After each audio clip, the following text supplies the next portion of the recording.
Okay, I wanted to do a quick tutorial with a widget I've created that I thought I'd share with people to help them get some basic written work into their iBooks if they wanted.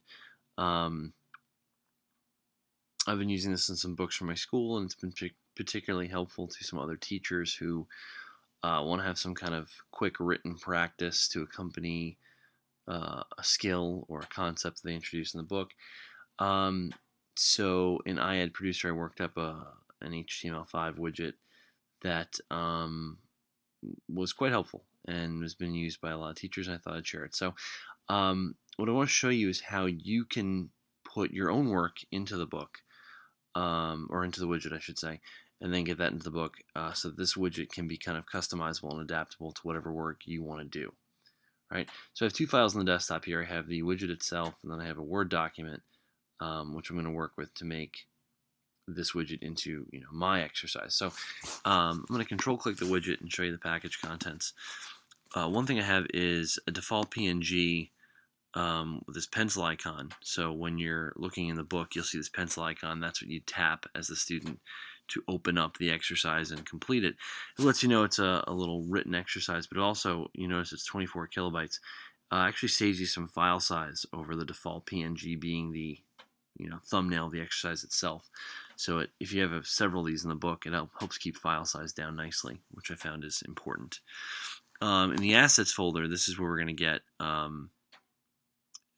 into making it our own. There's an asset called exercise PNG, and you can see it's just a big swath of text. That's what we're going to replace here to make it our own.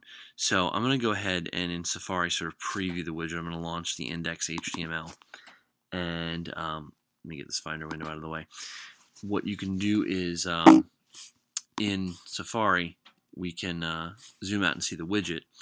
You can see I have space to write a student's name up here, then the instructions, and then I just have a big block of text here to show you about how much room you have to work with.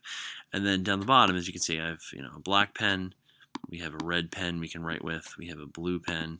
So if you want to have students sort of color code work they might be doing for something. There's a highlighter. I want to use the highlighter. I like to make it a larger brush size so you can highlight words. Right?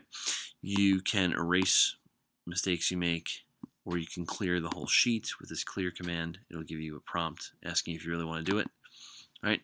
So that is the sort of template placeholder widget. When we want to make it our own, what we'll do is, say I have some work in a Microsoft Word document. Let me launch that, right? I've made an exercise I'd like to put in my book here, right? And what's important in this exercise is the layout. When I go to my layout, the margins you'll notice here are specific. The top is 1 1/4 inches, the bottom is 1 inch, and the sides are 1/2 inch. This will create the right proportions so that when you paste it into the widget, it will fill the screen nicely and the text will be nice and large, but you won't miss anything. You won't have anything clipped or left out at the top or bottom, left or right. So what we're going to do is we need to make this into that exercise PNG that you saw in the asset folder. So first thing I'm going to do is I'm going to highlight all the text, Command A, Command C, copy it. I'm going to open up a new Word document. And I'm going to do something here called a paste special, which you've probably seen. We're familiar with copying and pasting, but we don't always paste special. I can do it two ways. I can hold down Control Command V, and it'll bring up this dialog called Paste Special. I want to use Picture. Or we can go to Edit, Paste Special. Same thing. And I'm going to choose Picture. And now when I paste in my text, you'll notice that it's got this bounding box around it to show that it's an image now. It's actually translated the text to an image file, which is what I wanted to do. So all I need to do now is control click it, save as picture. I'm going to put it to the desktop, and I'm going to call this exercise PNG. Right? And now I'm done in Word. I can quit Word. And once again, right, if I'm in that Finder window I had before, right, in the Assets folder was my PNG file. That was the background. That was the text I was annotating. Now I can just drop my new PNG file in here and replace it.